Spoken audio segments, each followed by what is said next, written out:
Hey, Brooke here. Some kids learned how to play, and some kids learned how to read a room. Not because they were unusually mature, but because they had to be.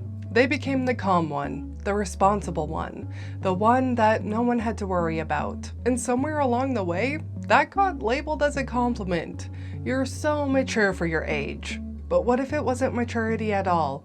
What if it was adaptation? Family therapist Ivan described something called parentification, when a child takes on roles that were never meant for them. Sometimes that looks like responsibility, helping out more than expected, but often it's emotional, becoming the mediator, the peacekeeper, the one who senses tension and adjusts to it automatically. And this doesn't always come from harmful intent. According to family systems theory developed by Murray Bowen, families naturally try to maintain balance. When something feels unstable, stress, absence, pressure, someone has to adapt to hold things together, and children are often the ones who do. At first, it works. You grow up appearing independent, reliable, emotionally aware.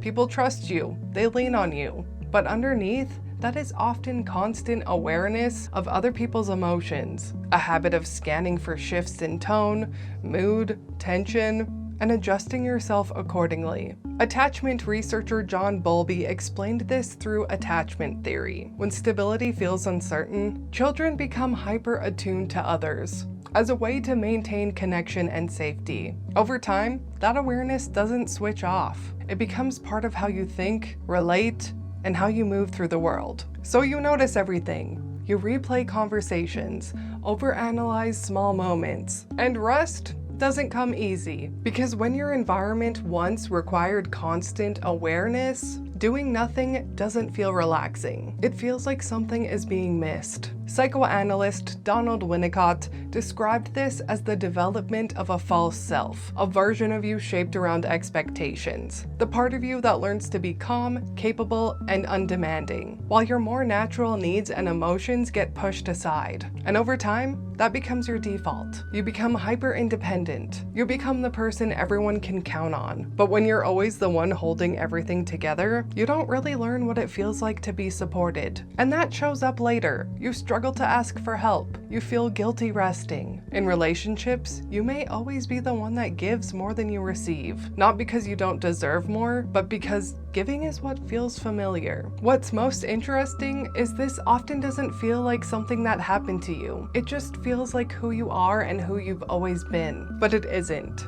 That version of you was shaped by an environment that needed more from you than it should have, earlier than it should have. You didn't grow up fast because you were mature or ahead. You grew up fast because you needed to. So maybe your healing isn't about becoming stronger, because you've already done that. It's probably about unlearning something, or learning something that feels unfamiliar, that you don't have to carry everything, that you're allowed to need things too, and that rest doesn't have to be earned, and that maybe you don't have to be the one holding it together all the time. Liked what your hyper self-aware brain just learned? Hit subscribe. If not, that's okay. I'll just be here, overanalyzing why you didn't.